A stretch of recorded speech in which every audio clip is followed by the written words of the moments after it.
إن الحمد لله نحمده ونستعينه ونستغفره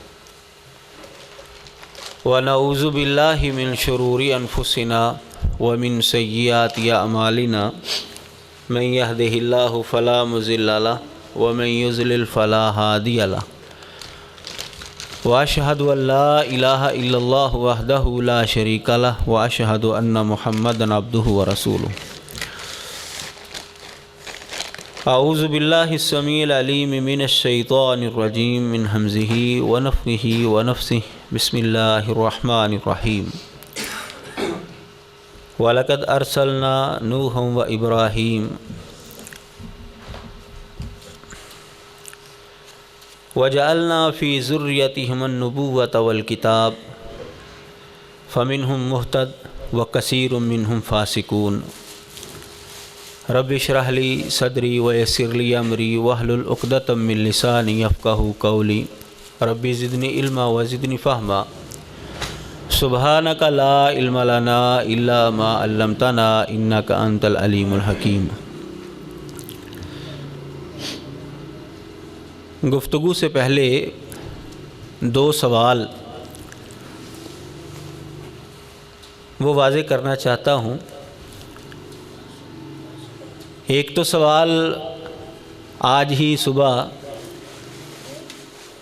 مجلس میں بیٹھے ہوئے قادیانی نے کیا جو کہ ہمارے اس پروگرام کے متعلقہ ہے، اور دوسرا سوال ہمارے موضوع کے متعلقہ ہے۔ سوال اس نے یہ کیا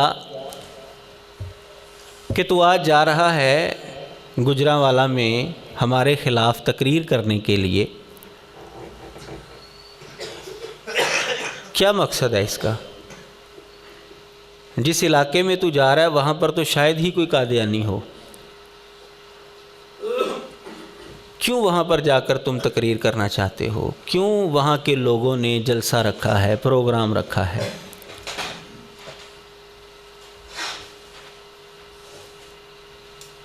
یہ جب بات اس نے کی تو جواب اس کا یہ دیا کہ ممکن ہے وہاں پر کوئی قادیانی نہ ہو، لیکن بسا اوقات پروگرام کر کے ہم اپنی عوام کو متنبع کرنا چاہتے ہیں کہ یہ لوگ کس انداز سے تمہارے ایمان پر ڈاکہ ڈالتے ہیں، کس طریقے سے تم نے بچنا ہے ان سے۔ یعنی ہم اس کو یوں بیان کر سکتے ہیں کہ خطرے سے متنبع کرنا، لوگوں کو بتا دینا کہ ہمارے معاشرے میں ایسے لوگ بھی پائے جاتے ہیں جو سادہ لو مسلمانوں کے ایمان کو اس طریقے سے خراب کر کے ان کو ارتداد کا شکار کرتے ہیں، دائرہ اسلام سے خارج کر دیتے ہیں۔ لہٰذا تمہیں ان کے بارے میں معلومات ہونی چاہیے۔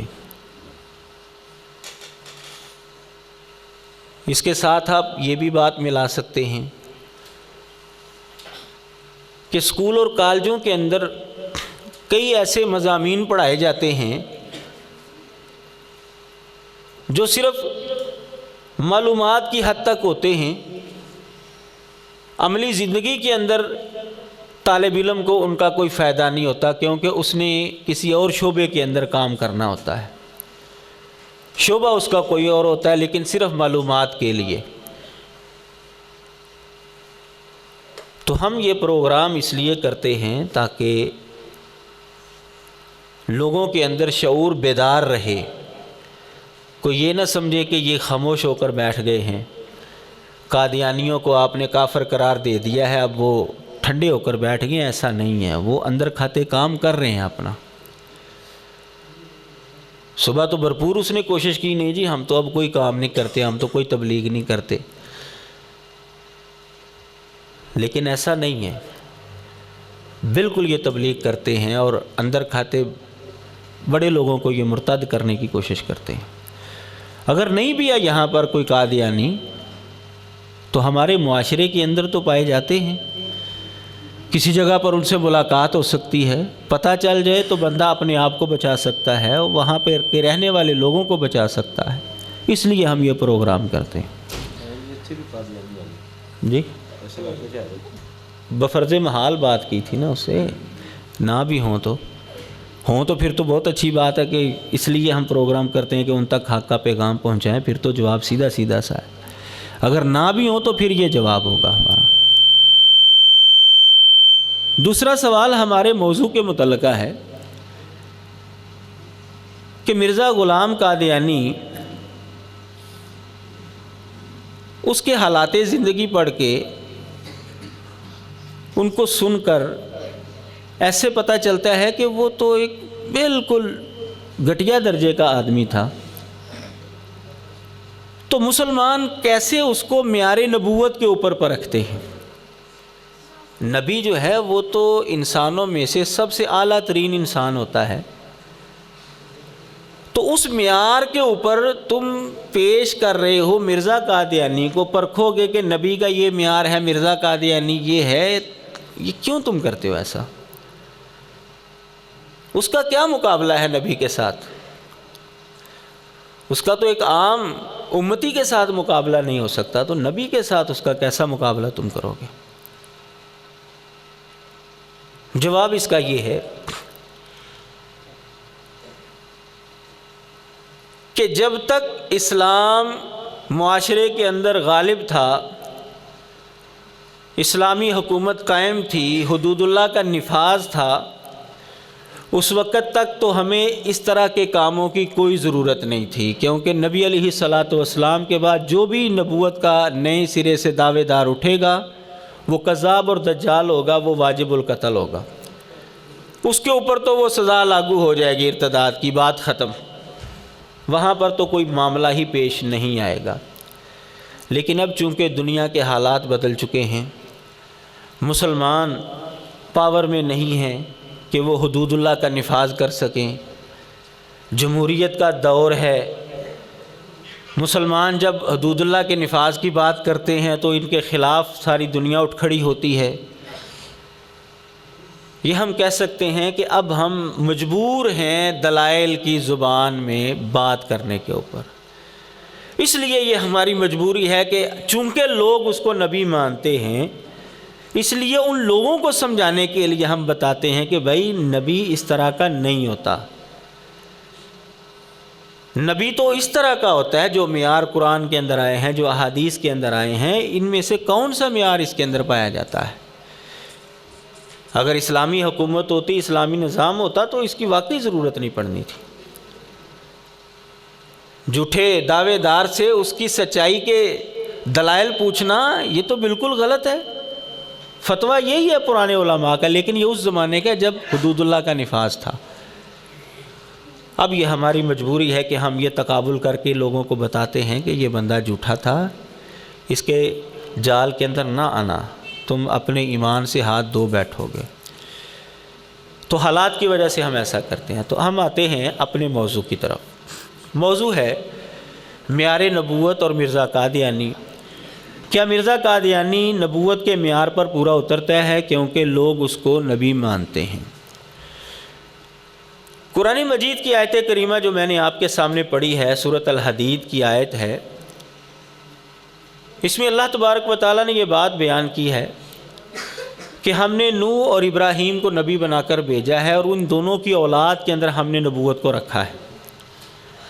نوح علیہ السلام کے بعد ان کی اولاد میں نبوت چلی ابراہیم علیہ السلام تک، پھر ابراہیم علیہ السلام کے بعد اللہ تعالیٰ نے خاص ان کی اولاد میں ہی نبوت کو رکھا۔ ابراہیم علیہ السلام کے بعد ان کی اولاد کے علاوہ اور کسی کی نسل کے اندر نبی نہیں آ سکتا۔ سورۃ الحدید کی آیت نمبر 26 میں اللہ تبارک و تعالیٰ یہ بات فرما رہے ہیں کہ ہم نے نوح اور ابراہیم کی اولاد میں نبوت رکھی، اور ابراہیم علیہ السلام کے حوالے سے پھر خاص کر دیا مسئلہ کہ ان کے بعد صرف ان کی اولاد کے اندر سورۃ العنکبوت کے اندر فرمایا وَوَهَبْنَا لَهُ إِسْحَاقَ وَيَعْقُوبَ، وَجَعَلْنَا فِي ذُرِّيَّتِهِ النُّبُوَّةَ وَالْكِتَابَ، ہم نے ابراہیم کو اسحاق بھی دیا اور یعقوب بھی دیا، اور ہم نے اس کی اولاد میں نبوت اور کتاب رکھ دی۔ آیت نمبر 27 ہے، ابراہیم علیہ السلام کی اولاد میں نبوت ہے، یعنی جو ان کے بعد نبی آئیں گے وہ ان کی اولاد میں ہی ہوں گے۔ تو تاریخ کو اٹھا کر دیکھ لیں، جتنے بھی سچے نبی گزرے ہیں وہ ان کی اولاد میں سے ہی ہیں۔ بنی اسرائیل کے اندر جو نبی آئے ہیں اور آخری نبی محمد صلی اللہ علیہ وسلم بنی اسماعیل کے اندر آئے، یہ ابراہیم علیہ السلام کی اولاد ہے ساری، اس کے اندر کوئی دو رائے نہیں ہے۔ یہ معیار ہے قرآن مجید نے دیا کہ اولاد نبوت یہ ابراہیم کی اولاد میں ہوگی۔ اب جب مرزا قادیانی کو آپ دیکھتے ہیں تو وہ تو مغل تھا، اور مغلوں کی بھی شاخ برلاس کے ساتھ اس کا تعلق تھا، اور مغل جو ہے یہ تو ترکی النسل ہیں، ترکیوں کی اولاد ہے، اور ترکی جو ہے وہ تو ابراہیم علیہ السلام کی اولاد میں شامل نہیں، وہ تو ان کی نسل میں نہیں ہے۔ قرآن مجید بتاتا ہے کہ نبوت ابراہیم علیہ السلام کی نسل میں چلے گی، اور مرزا قادیانی ابراہیم علیہ السلام کی اولاد میں نہیں آتا، وہ تو مغل تھا، مغلوں کا کوئی تعلق نہیں ہے ابراہیم علیہ السلام کی اولاد کے ساتھ، یہ الگ لڑی ہے، الگ نسل ہے۔ یہ شاید اس کو احساس تھا اس بات کا، اس لیے وہ کہتا ہے جی میری بعض نانیاں دادیاں جو ہے نا وہ سید خاندان سے بھی ہیں، لہذا میں سید اہل بیت میں سے بھی ہوں۔ کبھی کہتا ہے جی میں اہل فارس میں سے ہوں، فارسی النسل ہوں، وہ اپنا خاندان بھی چینج کرتا رہا۔ جی دلیل کیا ہے؟ جی اس کے اوپر میرے پاس سوائے الہام کے کوئی دلیل نہیں ہے۔ بھئی اس کا الہام اس کے پیروکاروں کے لیے تو حجت ہو سکتا ہے، مخالفین تو اس کا الہام نہیں مان سکتے، ان کے پاس تو جو دلیل ہوگی الہام کے علاوہ وہ مانیں گے، اور وہ دلیل ہے اس کے پاس، کہتا ہے کہ میرے باپ دادا کی کتابوں کے اندر یہ لکھا ہے کہ ہم مغل ہیں، ہمارا خاندان مغل ہے۔ کہتے ہیں لیکن مجھے اللہ تعالیٰ نے وحی کے ذریعے بتایا کہ نہیں، تو مغل نہیں ہے بلکہ تو اہل فارس میں سے ہے، اور کہتا ہے جو اہل فارس ہے نا یہ بنو اسحاق میں آتے ہیں، اسحاق علیہ السلام کی اولاد میں یہ شامل ہوتے ہیں۔ یہ ایک الگ بحث ہے کہ یہ شامل ہوتے ہیں کہ نہیں ہوتے، بہرحال اس نے کسی نہ کسی طریقے سے اپنے آپ کو جوڑنے کی کوشش کی، لیکن یہ ایک ایسا نبوت کا دعوے دار تھا کہ اس کو اپنی وحی کے اوپر بھی اعتماد نہیں تھا۔ اچھا اگر اللہ تعالیٰ نے بتا دیا تجھے وحی کر کے، یہ حقیقت الوحی کے اندر اس نے یہ بات لکھی ہے، کہتا ہے یعنی کہ مجھے اللہ نے وحی کر کے بتا دیا کہ میں اہل فارس میں سے ترکی نہیں ہوں میں، جب اللہ تعالیٰ نے وہی تجھے بتا دیا کہ تو ترکی نہیں ہے، تو مغل نہیں ہے، تو اہل فارس میں سے ہے، تو اس کے باوجود وہ اپنے آپ کو مغل ہی کہلاتا رہا۔ اس کا مطلب یہ ہے کہ اس کو اللہ کے پیغام کے اوپر بھی یقین نہیں تھا۔ یہ کیسا نبی ہو سکتا ہے؟ اس کی کوئی کتاب اٹھا کر دیکھ لیں، وہاں پر لکھا ہوگا مرزا غلام محمد قادیانی، آگے پیچھے القابات لگے ہوں گے، کوئی کتاب اٹھا کر دیکھ لیں، لکھا ہوگا مرزا غلام محمد قادیانی، مرزا غلام محمد قادیانی۔ آخری کتاب جو مرنے والے جس دن وہ مرا ہے اس دن اس نے مکمل کی ہے، اس کے اوپر بھی مرزا غلام محمد قادیانی لکھا ہوا ہے، پیغام صلح جو اس کی آخری کتاب ہے۔ اب یہ مرزا کیا ہوتا ہے؟ مرزا مغلوں کے بیٹوں کو کہا جاتا ہے، مغل زادے کو کہا جاتا ہے۔ آخری لمحے تک وہ اپنے آپ کو مغل زادہ کہتا رہا، خدا اس کو کہہ رہا ہے کہ تو مغل نہیں ہے، تو فارسی النسل ہے، اور وہ آخری لمحے تک کیا کہتا رہا ہے؟ میں مغل ہوں۔ حتیٰ کہ آج بھی اس کی اولاد اپنے آپ کو مرزے کہلاتی ہے۔ ابھی جو اس کا پڑپوتا خلیفہ ہے مسرور، اس کا نام کیا ہے پورا؟ مرزا مسرور۔ اس کے بیٹے جو مرزا محمود، مرزا بشیر، مرزا شریف، آگے ان کے بیٹے مرزا، آگے ان کے بیٹے مرزا، وہ آج بھی مرزا کہلاتے ہیں۔ تو قرآن مجید بتاتا ہے کہ نبوت ابراہیم علیہ السلام کی نسل میں چلے گی، اور مرزا قادیانی ابراہیم علیہ السلام کی نسل میں شامل نہیں ہے، وہ مغلوں کی نسل میں، ترکی النسل ہے، لہٰذا مرزا قادیانی نبی نہیں ہو سکتا۔ یہ قرآن مجید کے بیان کردہ معیار کے خلاف ہے۔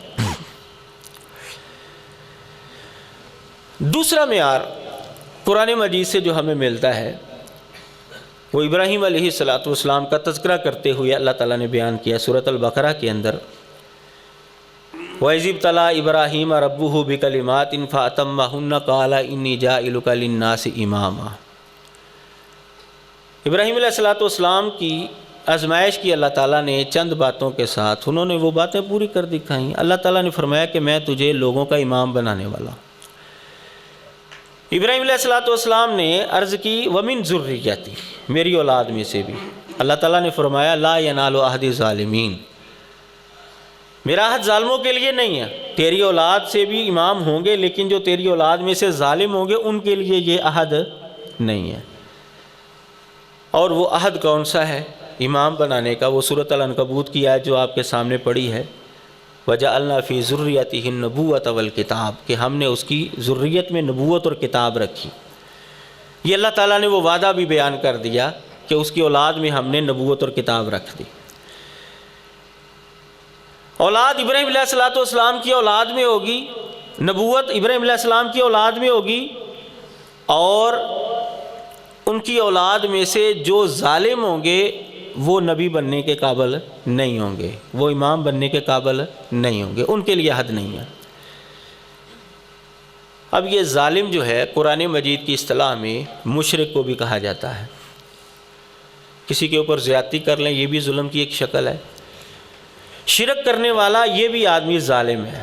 قرآن مجید کے اندر اللہ تعالیٰ نے فرمایا ہے ان الشرک لظلم عظیم، شرک جو ہے یہ ظلم عظیم ہے۔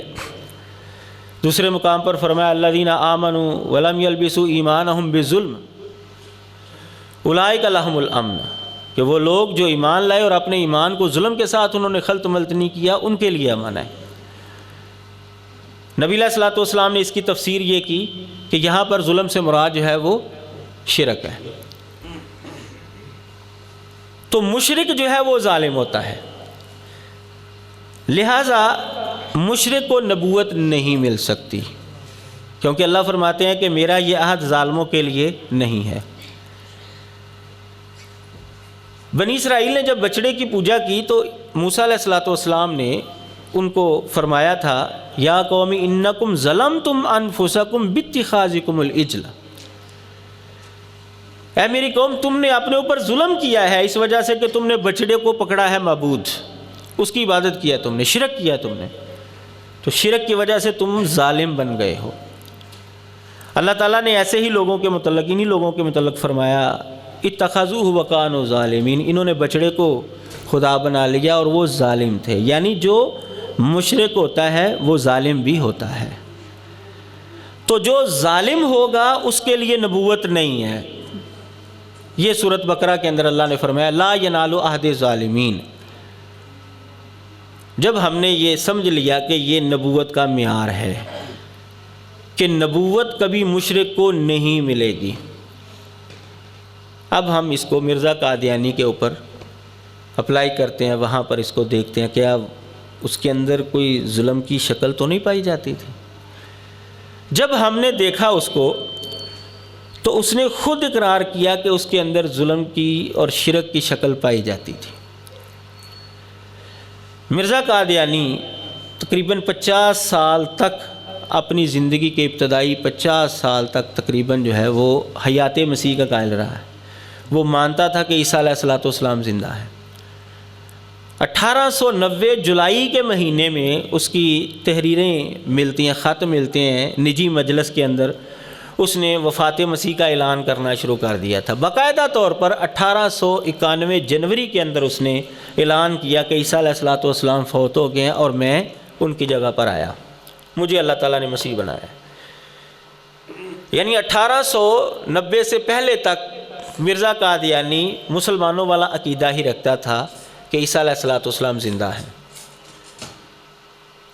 اور خود مرزا قادیانی جو ہے وہ ضمیمہ حقیقت الوحی کے اندر لکھتا ہے، صفحہ نمبر 660 ہے اور جلد نمبر روحانی خزائن کی 22 ہے، کہتا ہے فمن سوء الادب، یہ بری ترین بات ہے، کہتا ہے یہ بری ترین بات ہے، ان یقال ان عیسیٰ ما ماتا، ان یقال ان عیسیٰ ما ماتا، کہتا ہے یہ سوء ادب میں سے ہے، بری ترین بات ہے کہ یہ نظریہ رکھا جائے کہ عیسیٰ علیہ السلام فوت نہیں ہوئے،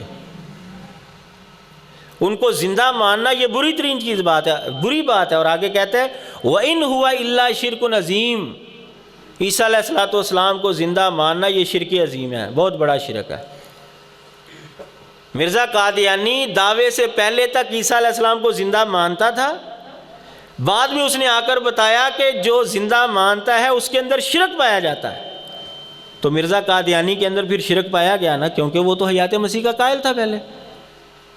اس کا بیٹا جو قادیانیوں کا دوسرا خلیفہ ہے میاں محمود، اس نے کتاب لکھی حقیقت النبوت، وہ انوار العلوم اس کی کتابوں کا مجموعہ ہے، اس کی جلد نمبر 2 اور صفحہ نمبر 463 پر اس نے یہ بات لکھی، کہتا ہے کہ امت کے بڑے بڑے بزرگ جو ہیں وہ حیات مسیح کے قائل تھے، وہ یہ مانتے تھے عیسیٰ علیہ السلام زندہ ہیں، تو نہیں کہہ سکتے کہ وہ شرک کی حالت میں فوت ہوئے ہیں، گو کہ یہ بات ٹھیک ہے کہ یہ عقیدہ شرکیہ ہے، یہ عقیدہ کہتا ہے عیسیٰ علیہ السلام کو زندہ ماننا یہ عقیدہ شرکیہ ہے، یہ بات ٹھیک ہے، لیکن امت کے بڑے بڑے علماء جو ہیں وہ حیات مسیح کے قائل رہے ہیں اور وہ فوت ہی اسی عقیدے پر ہوئے، ان کو ہم مشرک نہیں کہہ سکتے۔ یہاں پر اس کے بیٹے نے بھی مانا ہے کہ عیسیٰ علیہ السلام کو زندہ ماننا یہ شرکی عقیدہ ہے۔ مرزا قادیانی کے اندر یہ شرک پایا جاتا تھا، وہ مانتا تھا کہ عیسیٰ علیہ السلام زندہ ہے، جب اس نے خود ان کی جگہ پر آنا چاہا تو پھر عیسیٰ علیہ السلام کی وفات کا اعلان کر دیا کہ وہ فوت ہو چکے ہیں، اللہ تعالیٰ نے مجھے اس کی جگہ پر بھیج دیا۔ قرآن کہتا ہے لا ینال عہد الظالمین، یہ میرا عہد ظالموں کے لیے نہیں ہے، مشرکوں کے لیے نہیں ہے، اور مرزا قادیانی مشرک تھا، اس کو نبوت کیسے مل سکتی ہے؟ یہ تو قرآن کے خلاف ہے بات۔ قرآن بتاتا ہے کہ مشرک کے لیے نبوت نہیں ہے۔ تیسرا معیار جو قرآن مجید سے ہمیں پتہ چلتا ہے، سورہ نساء آیت نمبر 64 میں وَمَا أَرْسَلْنَا مِن رَّسُولٍ إِلَّا لِيُطَاعَ بِإِذْنِ اللَّهِ، کہ ہم نے جو بھی نبی بھیجا ہے اس لیے بھیجا ہے کہ اللہ کے حکم سے اس کی اطاعت کی جائے، یعنی نبی جو ہے وہ مطاع ہوتا ہے، مطیع نہیں ہوتا کسی کا۔ لوگ نبی کی پیروی کرتے ہیں، نبی لوگوں کی پیروی نہیں کرتا۔ قرآن مجید نے فرمایا ہے کہ نبی اس لیے آتا ہے کہ لوگ اس کی پیروی کریں۔ یہ اللہ تعالیٰ نے ہمیں نبوت کا ایک معیار دے دیا کہ نبی کیوں بھیجا جاتا ہے، اور وہ لوگوں کو آ کر کیا بتاتا ہے، وہ یہ بتاتا ہے کہ میری پیروی کرو، میرے پیچھے چلو۔ مرزا قادیانی کی زندگی کو آپ دیکھیں، سیاسی اعتبار سے وہ انگریزوں کا پیروکار تھا، ان کا مطیع تھا۔ اس کی کتابیں جو ہیں وہ پڑھ کر دیکھیں، اس کی درخواستیں پڑھ کر دیکھیں، آپ حیران رہ جائیں گے کہ نبی ایسی بات بھی کر سکتا ہے۔ ایسے انگریزوں سے وہ ترلے منتیں کرتا ہے کہ بندہ جو ہے وہ پریشان ہو جاتا ہے کہ نبی ایسے بھی کر سکتا ہے۔ سیاسی اعتبار سے وہ انگریزوں کا تابع دار تھا، انگریزوں کا مطیع تھا، کوئی اس کے پاس حکومت نہیں تھی کہ لوگ اس کی تابع داری کرتے، وہ خود مطیع تھا۔ اور مذہبی اعتبار سے وہ امام ابو حنیفہ رحمۃ اللہ علیہ کا مقلد تھا، مذہبی اعتبار سے بھی وہ پیروکار تھا، سیاسی اعتبار سے بھی پیروکار تھا۔ قرآن فرماتا ہے کہ نبی اس لیے آتا ہے کہ وہ لوگ اس کی پیروی کریں، جبکہ مرزا قادیانی دونوں اعتباروں سے لوگوں کی پیروی کرتا تھا۔ من الظلمات الی النور ایک کتاب ہے، دیوبندی عالم دین گزرے ہیں، پنجاب یونیورسٹی میں بھی وہ پڑھاتے رہے ہیں، وہ ہندو مذہب کو چھوڑ کر اسلام کے اندر آئے تو انہوں نے اس کتاب کے اندر اپنے حالات زندگی لکھے ہیں کہ میں کیسے مسلمان ہوا، مسلمان ہونے کے بعد میں نے کیا کیا، کہاں پر گیا، کیسے میں نے زندگی گزاری، اندھیروں سے اجالے کی طرف، یہ اس کا اردو ترجمہ ہے۔ خود ہی انہوں نے عربی میں بھی لکھی اور ترجمہ بھی انہوں نے خود ہی اس کا کیا۔ تو اس کتاب کے اندر وہ لکھتے ہیں کہ میں ربوے گیا، پاکستان جب بن گیا تو پھر وہ پاکستان میں آ گئے۔ ربوے گیا، مرزا ناصر جو کہ قادیانیوں کا تیسرا خلیفہ تھا اور مرزا قادیانی کا وہ پوتا تھا، تو اس سے میں نے ملاقات کرنی چاہیے، اس نے مجھے ٹائم دے دیا۔ تو میں نے جا کر اسے میں نے کہا جی میں صرف 2 سوال آپ سے کرنا چاہتا ہوں۔ وہ کہتے ہیں جی کریں، بالکل کریں۔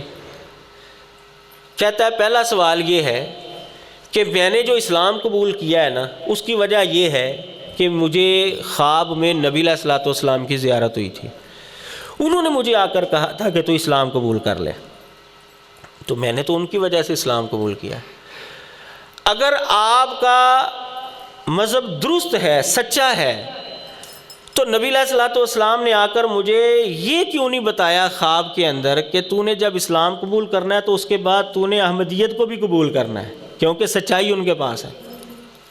ایک سوال میرا یہ ہے، اور دوسرا سوال میرا یہ ہے کہ آپ مرزا صاحب کو نبی مانتے ہیں، مجھے یہ بتائیں کہ کیا نبی کسی امتی کا پیروکار ہو سکتا ہے؟ آپ مانتے ہیں کہ وہ نبی ہے، دوسری طرف یہ بھی مانتے ہیں کہ وہ حنفی ہے، امام صاحب کا مقلد ہے، بتائیں مجھے کیا نبی کسی امتی کا پیروکار ہو سکتا ہے؟ کہتا ہے گفتگو ہوتی رہی، اس 2 سوالوں کا جواب اس نے مجھے نہیں دیا۔ مرزا قادیانی کا ایک حواری محمد علی لاہوری تحریک احمدیت صفحہ نمبر 11 پر وہ لکھتا ہے کہ مرزا صاحب علی الاعلان آخر تک، مرنے تک حنفی المذہب رہے۔ فقہ احمدیہ ربوے سے شائع ہوئی، اس کی پہلی جلد کے مقدمے میں مرزا طاہر جو چوتھا خلیفہ ہے وہ لکھتا ہے کہ ہمارا فقہ حنفی کے ساتھ جو اختلاف ہے نا، وہ اسی طرح ہے جیسے امام محمد اور امام ابو یوسف کا اختلاف ہے امام صاحب کے ساتھ۔ جیسے ان کا اختلاف ان کو حنفیت سے خارج نہیں کرتا، اسی طرح ہمارا بعض مسائل کے اندر امام صاحب سے اختلاف ہمیں حنفیت سے خارج نہیں کرتا۔ تو مرزا قادیانی سیاسی اعتبار سے بھی پیروکار تھا اور مذہبی اعتبار سے بھی پیروکار تھا، جبکہ قرآن مجید نبی کے بارے میں یہ فرماتا ہے کہ نبی جو ہے وہ مطاع ہوتا ہے، لوگ اس کی پیروی کرتے ہیں، وہ لوگوں کی پیروی نہیں کرتا، لوگ اس کی پیروی کرتے ہیں۔ کم از کم جو وہ پیغام لے کر آیا، جو مذہب لے کر آیا، اس مذہب کے اندر تو لوگ اس کی پیروی کریں نا، جبکہ یہ مذہب کے اندر امام صاحب کا پیروکار تھا۔ تو یہ تیسرا معیار جو ہے یہ بھی مرزا قادیانی کو جھوٹا ثابت کر رہا ہے۔ چوتھا معیار قرآن مجید سے جو ہمیں ملتا ہے، ابراہیم علیہ الصلوۃ والسلام کا تذکرہ کرتے ہوئے اللہ تعالیٰ فرماتے ہیں انہ کان صدیقا نبیا، کہ وہ بہت سچا نبی تھا۔ یعنی نبی جو ہے وہ سچا ہوتا ہے، نبی جھوٹ نہیں بولتا۔ اگر کوئی جھوٹ بولے تو وہ نبی نہیں ہو سکتا، وہ اور تو کچھ ہو سکتا ہے، نبی نہیں ہو سکتا۔ نبوت کے لیے سچائی جو ہے یہ شرط ہے، اور مرزا قادیانی نے اپنی زندگی کے اندر لمحہ بلمحہ جھوٹ بولا ہے، لمحہ بلمحہ جھوٹ بولا ہے۔ اللہ تعالیٰ کے ذمے بھی جھوٹ لگائے ہیں اس نے، نبی علیہ السلام کے ذمے بھی جھوٹ لگائے ہیں۔ اسی معیار کو ہم دوسرے انداز سے دیکھتے ہیں اور پھر کچھ مثالیں میں آپ کے سامنے رکھتا ہوں مرزا قادیانی کے جھوٹوں کی۔ چوتھا معیار ہو گیا کہ نبی جو ہے وہ سچا ہوتا ہے۔ پانچواں معیار قرآن مجید سے ہمیں یہ ملتا ہے کہ اللہ کے ذمے جو جھوٹ لگاتا ہے نا وہ کافر ہوتا ہے، وہ ظالم ہوتا ہے، وہ جہنمی ہوتا ہے، اور نبی جو ہے نہ تو وہ کافر ہو سکتا ہے نہ وہ جہنمی ہو سکتا ہے۔ نبی کبھی بھی کفر اختیار نہیں کر سکتا اور کبھی بھی وہ جہنم کے اندر نہیں جا سکتا۔ قرآن مجید میں اللہ تعالیٰ فرماتے ہیں وَمَنْ أَظْلَمُ مِمَّنِ افْتَرَىٰ عَلَى اللَّهِ كَذِبًا أَوْ قَالَ أُوحِيَ إِلَيَّ وَلَمْ يُوحَ إِلَيْهِ شَيْءٌ اس آدمی سے زیادہ ظالم کون ہو سکتا ہے جو اللہ پر جھوٹ باندھے یا وہ کہے کہ مجھے وحی کی گئی ہے حالانکہ اس کی طرف کچھ بھی وحی نہیں کیا گیا۔ وَمَنْ قَالَ سَأُنزِلُ مِثْلَ مَا أَنزَلَ اللَّهُ، اور اس آدمی سے بھی بڑا ظالم کون ہے جو کہے کہ ان قریب میں بھی نازل کروں گا اسی کی مثل جو اللہ نے نازل کیا۔ کاش کہ تو ظالموں کو دیکھے موت کے سکرات کے اندر اور فرشتے اپنے ہاتھوں کو پھیلائے ہوئے ہیں، نکالو اپنی جانوں کو۔ اليوم تجزون عذاب الہون بما کنتم تقولون علی اللہ غیر الحق، آج تم کو رسوائی والا عذاب دیا جائے گا اس وجہ سے کہ تم اللہ کے ذمے جھوٹ لگایا کرتے تھے۔ وکنتم عن آیاتہ تستکبرون، اور تم اس کی آیات سے تکبر کیا کرتے تھے۔ سورۃ الانعام آیت نمبر 93، کہ جو انسان اللہ کے ذمے جھوٹ لگاتا ہے اور کہتا ہے مجھے وحی ہوئی ہے، اللہ کے وحی نہیں اس کی طرف ہوئی، فرشتے جب ان کی جانیں نکالتے ہیں نا تو پھر ان کو کہتے ہیں آج تمہیں سخت عذاب دیا جائے گا، آج تمہاری سزا کا وقت شروع ہو گیا ہے، موج کر لی تم نے دنیا کے اندر جو کرنی تھی۔ یہ آیت اور اس کے علاوہ دیگر آیات ہمیں بتاتی ہیں کہ جو اللہ کے ذمے جھوٹ لگاتا ہے وہ ظالم ہوتا ہے، وہ کامیاب نہیں ہوتا، وہ کافر ہوتا ہے اور وہ جہنمی ہوتا ہے۔ سورہ مائدہ کے اندر بھی ہے یہ بات، سورہ یونس کے اندر بھی ہے، قل ان الذین یفترون علی اللہ الکذب لا یفلحون متاع فی الدنیا ثم الینا مرجعہم ثم نذیقہم العذاب الشدید بما کانوا یکفرون، ان کے کفر کی وجہ سے ہم ان کو سخت عذاب جو ہے وہ چکھائیں گے کہ وہ اللہ کے ذمے جھوٹ لگاتے تھے۔ سورہ یونس کے اندر ہے یہ بات۔ اسی طرح سورۃ الاعراف آیت نمبر 37 میں ہے، سورۃ العنکبوت آیت نمبر 68 میں ہے، نبی علیہ الصلوۃ والسلام کی حدیث مبارکہ بھی ہے، لا تقوم الساعۃ حتیٰ یخرج 30 کذابا دجالا کلہم یکذب علی اللہ وعلی رسولہ۔ سنن نبی داود کے اندر یہ حدیث موجود ہے۔ نبی علیہ الصلوۃ والسلام فرماتے ہیں کہ قیامت سے پہلے 30 کذاب اور دجال آئیں گے، وہ سارے کے سارے اللہ اور اللہ کے رسول پر جھوٹ باندھیں گے، اللہ اور اللہ کے رسول کے ذمہ جھوٹ لگائیں گے۔ تو جو انسان اللہ کے ذمہ جھوٹ لگاتا ہے، نبی علیہ السلام کے ذمہ جھوٹ لگاتا ہے، وہ کذاب اور دجال تو ہو سکتا ہے، جہنمی تو ہو سکتا ہے، وہ نبی نہیں ہو سکتا۔ جب ہم نے یہ دو معیار سمجھ لیے کہ نبی جو ہے وہ سچا ہوتا ہے، چوتھا معیار اور پانچواں معیار، نبی جو ہے نہ وہ اللہ کے ذمہ جھوٹ لگاتا ہے نہ وہ جھوٹ بولتا ہے، بالکل سچا ہوتا ہے۔ اب ہم مرزا قادیانی کی زندگی کو دیکھتے ہیں۔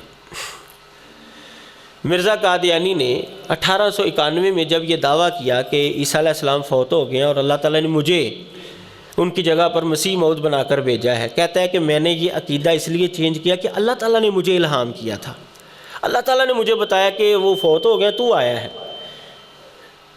اب جب اس سے کہا گیا بھئی وہ بتا تیرا الہام کدھر ہے، پریشان ہو گیا، کیوں کہ یہ صرف دعویٰ کر سکا، اس سے پہلے اس نے الہام گڑھا کوئی نہیں تھا۔ یہ جنوری 1891 کے اندر اس کا دعویٰ ہے۔ جب اس سے سوال کیا کہ وہ الہام کدھر ہے، کیونکہ تیرے تو الہام سارے روزانہ کی بنیاد پر لکھے جاتے ہیں، بتاؤ ذرا 1891 جنوری سے پہلے کا تیرا الہام کدھر ہے؟ کوئی نہیں ملا اس کو۔ ستمبر 1891 کے اندر جو ہے کہتا ہے مجھے یہ الہام ہوا ہے، دعویٰ اس نے پہلے کر دیا ہے اور الہام کہتا ہے ستمبر کے مہینے میں جا کر ہوا ہے، جو ازالہ اوہام ستمبر کے مہینے میں شائع اس کے اندر اس نے جا کر لکھا۔ اس نے کہا اللہ نے مجھے یہ الہام کیا ہے، کوئی بھی نہیں کیا تھا۔ یہاں پر وہ پھنس گیا، اور آج تک قادیانی جو ہے یہ دکھا ہی نہیں سکے کسی جگہ پر کہ مرزا قادیانی نے دعوے سے پہلے اپنا یہ الہام کسی جگہ پر لکھا ہو یا کسی کتاب کے اندر شائع کیا ہو، کسی رسالے کے اندر کہیں بھی نہیں۔ اللہ کے ذمہ اس نے جھوٹ لگا دیا۔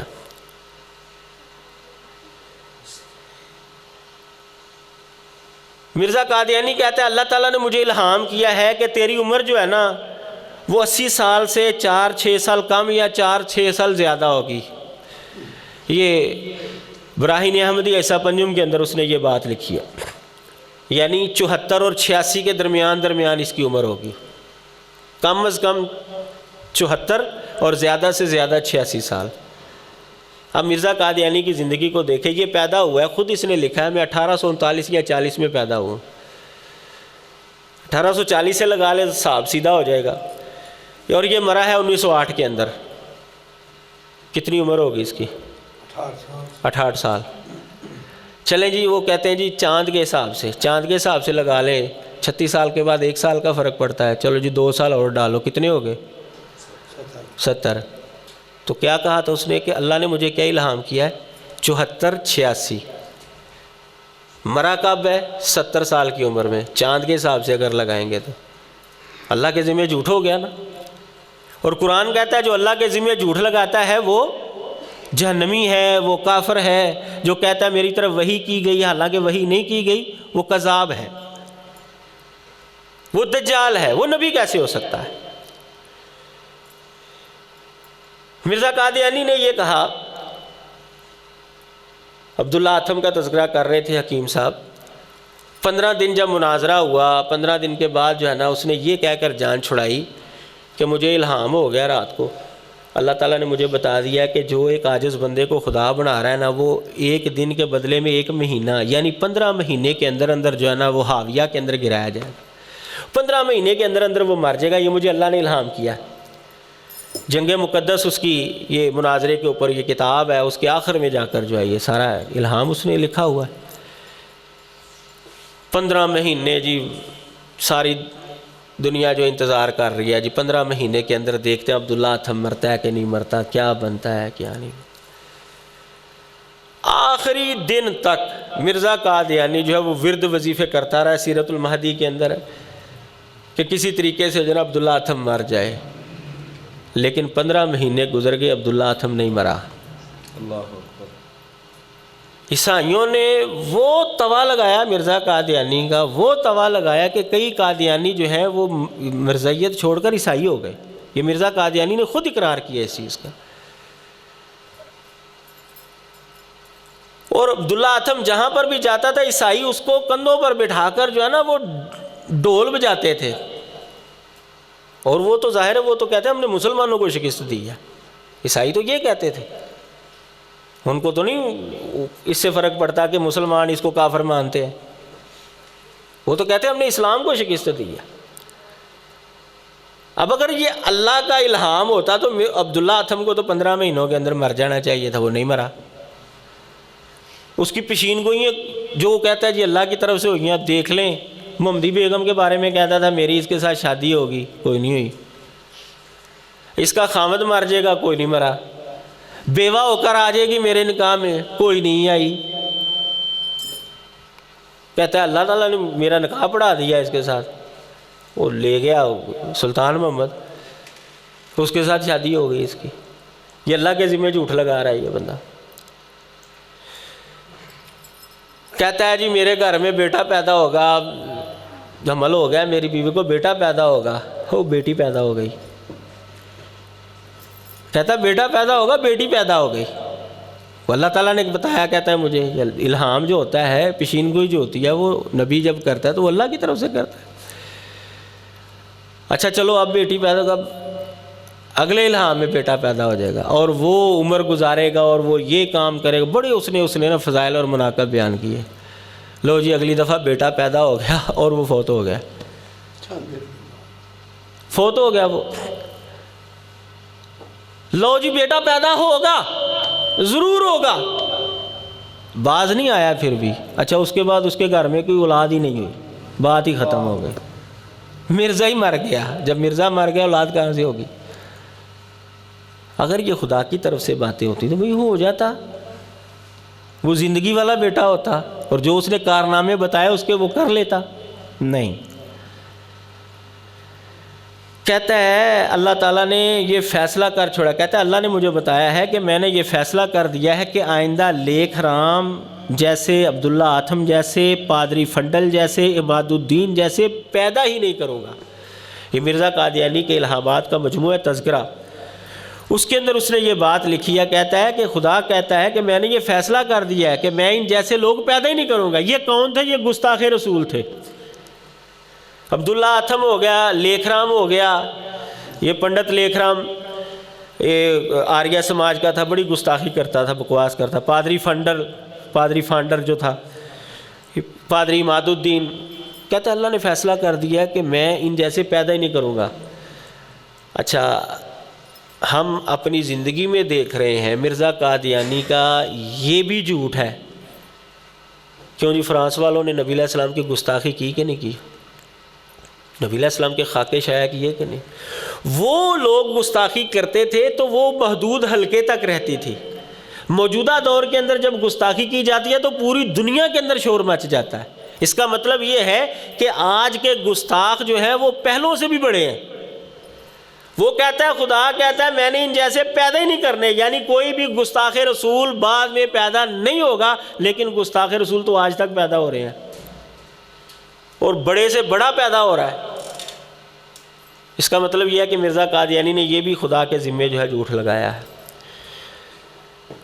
نبی علیہ الصلوۃ والسلام کے ذمے جھوٹ لگاتا ہے. چشمہ معرفت کے اندر کہتا ہے جی نبی علیہ السلام نے فرمایا، حدیث ہے، نبی علیہ السلام نے ایک دفعہ ہندوستان کے ایک نبی کا تذکرہ کیا. آپ نے فرمایا کان فی الہند نبی اسود اللون اسمہ کاہنا، لیکن نبی علیہ السلام نے فرمایا کہ ہندوستان میں ایک نبی تھا جو کہ سیاہ رنگ کا تھا اور اس کا نام کنیا تھا. یہ اس نے خود ترجمہ کیا چشمہ معرفت کے اندر. اب یہ حدیث پورے ذخیرہ حدیث کے اندر آپ کو نہیں ملے، کسی جگہ پر نہیں ہے یہ حدیث. نبی علیہ السلام کے ذمے اس نے جھوٹ لگا دیا، اللہ تعالیٰ کے ذمے بھی جھوٹ لگائے اس نے، نبی علیہ السلام کے ذمے بھی جھوٹ لگایا ہے. ایک اور مثال آپ کے سامنے رکھتا ہوں، مجموعہ اشتہارات اس کی جلد نمبر 2 صفحہ نمبر 113 پر کہتا ہے کہ یہ حدیث مبارکہ ہے کہ نبی علیہ السلام نے فرمایا ہے کہ جس شہر کے اندر وبا پھیلے ان شہر کے لوگوں کو چاہیے کہ وہ بلا توقف اس شہر کو چھوڑ دیں. اب یہ کسی حدیث کی کتاب کے اندر ایسی حدیث نہیں ہے. یہ تو حدیث آپ کو ملے گی کہ جس علاقے کے اندر طاعون پھیلے وہ علاقے والے باہر نہ آئیں اور باہر والے اندر نہ جائیں، یہ تو آپ کو مل جائے گی. لیکن مرزا قادیانی نے کہا کہ نبی علیہ السلام نے یہ فرمایا کہ وہ علاقے والے چھوڑ کر چلے جائیں. یہ بھی آپ کو کسی جگہ پر نہیں ملے. تو یہ چند مثالیں ہیں، باقی مثالیں اس موضوع پر لکھی کتابوں کے اندر آپ کو مل جائیں گے، جس سے پتہ چلتا ہے کہ مرزا قادیانی نے اللہ کے ذمے بھی جھوٹ لگائے ہیں اور نبی علیہ السلام کے ذمے بھی جھوٹ لگائے ہیں. اور جو اللہ کے ذمے جھوٹ لگائے، نبی کے ذمے جھوٹ لگائے، وہ نبی نہیں ہو سکتا، کیونکہ نبی جو ہے وہ سچا ہوتا ہے، وہ جھوٹا نہیں ہوتا. چھٹا معیار قرآن مجید سے ہمیں یہ پتہ چلتا ہے کتب اللہ لاغلبن انا ورسلی ان اللہ قوی عزیز. سورۃ المجادلہ میں اللہ تعالیٰ فرماتے ہیں اللہ نے یہ لکھ دیا ہے کہ ضرور میں اور میرے رسول جو ہے وہ غالب آئیں گے. غلبہ جو ہے وہ اللہ اور اللہ کے رسولوں کے لیے ہے. یہ بھی ایک نبوت کا معیار ہے. نبی جو ہے وہ کبھی بھی مغلوب نہیں ہوگا، دلائل کے اعتبار سے کبھی بھی کسی میدان کے اندر وہ شکست نہیں کھائے گا. مرزا قادیانی کو آپ دیکھ لیں، سیاسی غلبہ بھی نہیں تھا اس کے پاس، انگریزوں کا غلام تھا وہ. چلو یہ کہہ سکتے ہیں کہ سارے نبیوں کے پاس تو حکومت نہیں تھی، اس کے پاس حکومت آئی ہے، لیکن جو دلائل ہیں نبی کے وہ تو کوئی بھی نہیں توڑ سکتا. دلائل کے میدان کے اندر غلبہ جو ہمیشہ نبی کا ہی ہوتا ہے، اس لیے میں نے دلائل کی بات کی ہے. اب مرزا قادیانی کو آپ دیکھ لیں کہ مرزا قادیانی نے جب دلائل کی دنیا کے اندر بھی قدم رکھا تو ہمیشہ مات ہی کھائی ہے. جیسا کہ کیم صاحب بتا رہے تھے کہ اس کے مسلمانوں کے ساتھ 3 مناظرے ہوئے، تینوں علماء اہل حدیث کے ساتھ ہوئے اور تینوں کے اندر اس کو شکست ہوئی ہے. لدھیانہ میں محمد حسین بٹالوی رحمہ اللہ کے ساتھ، دہلی کے اندر بشیر سہسوانی رحمہ اللہ کے ساتھ، یہ 3 مناظرے طے تھے یہاں پر. پہلا مناظرہ بھی ادھورا چھوڑ کر بھاگ گیا. پہلے ایک مناظرہ ہونا، پھر دوسرا، پھر تیسرا ہونا تھا، یہ طے کیا تھا مرزا قادیانی نے. لیکن پہلا مناظرہ یہ ہو رہا تھا اور ابھی وہ مکمل نہیں ہوا تھا، ابھی ایک آخری باری مولانا کی باقی تھی، آخری تحریر باقی تھی اور یہ میدان چھوڑ کر بھاگ گیا. تاریخ کے اندر لکھا ہوا ہے، ان کی کتابوں کے اندر ہے جی سورا میرا بیمار ہو گیا. اس نے یہ کہا جی میرا سسر بیمار ہو گیا تو میں اس لیے اب جو ہے نا جا رہا ہوں. یہاں پر بھی اس کو شکست ہوئی۔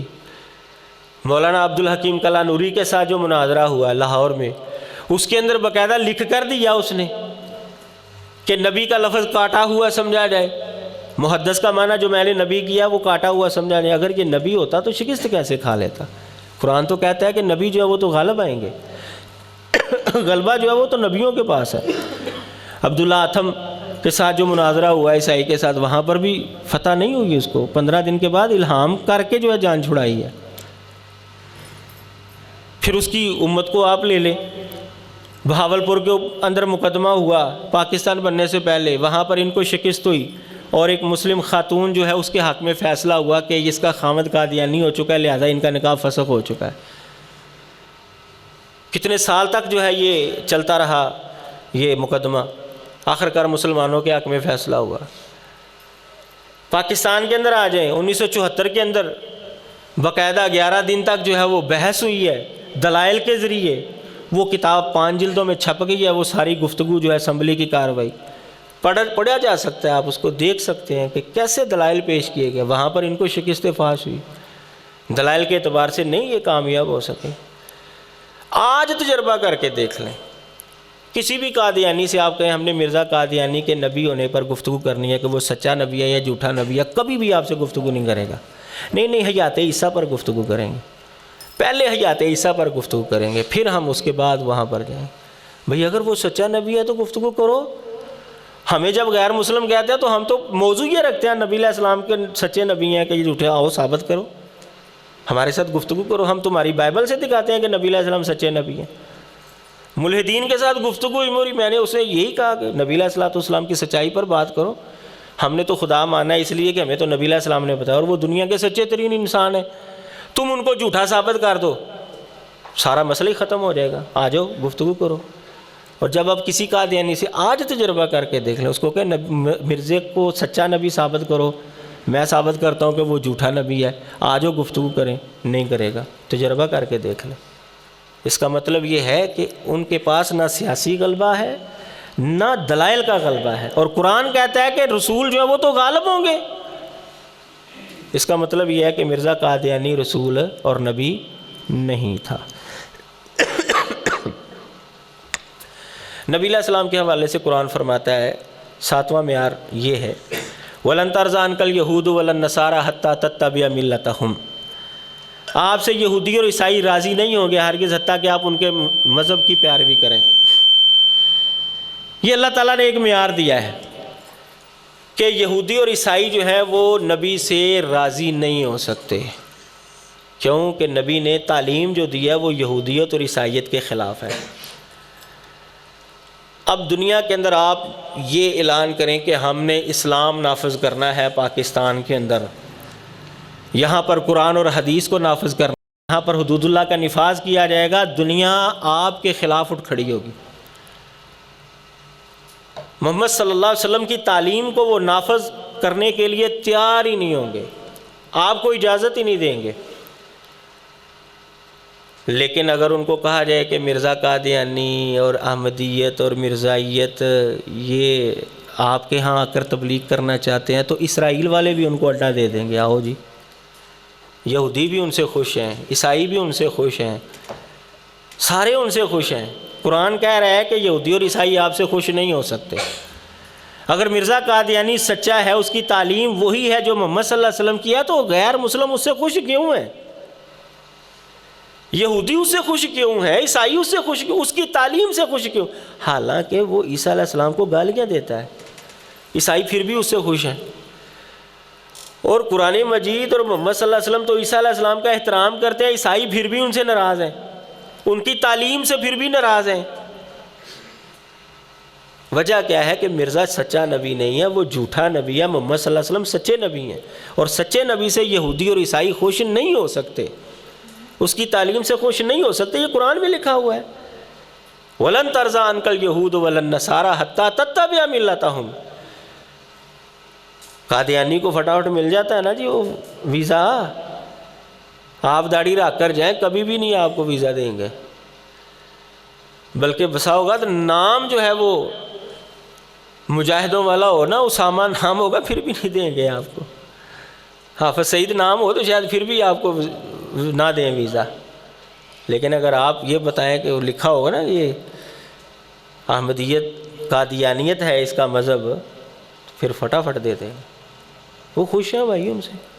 تو قرآن مجید کی یہ آیت بھی بتاتی ہے کہ مرزا قادیانی سچا نہیں بلکہ جھوٹا نبی ہے، کیونکہ سچے نبی سے اور اس کی تعلیم سے یہودی اور عیسائی خوش نہیں ہو سکتے، یہ قرآن کا فیصلہ ہے۔ اور مرزا قادیانی سے بھی خوش ہیں اور اس کی تعلیم سے بھی وہ خوش ہیں۔ اللہ تبارک و تعالی ہر ایک کو سمجھنے کی توفیق عطا فرمائے۔ وآخر دعوانا ان الحمد للہ رب العالمین۔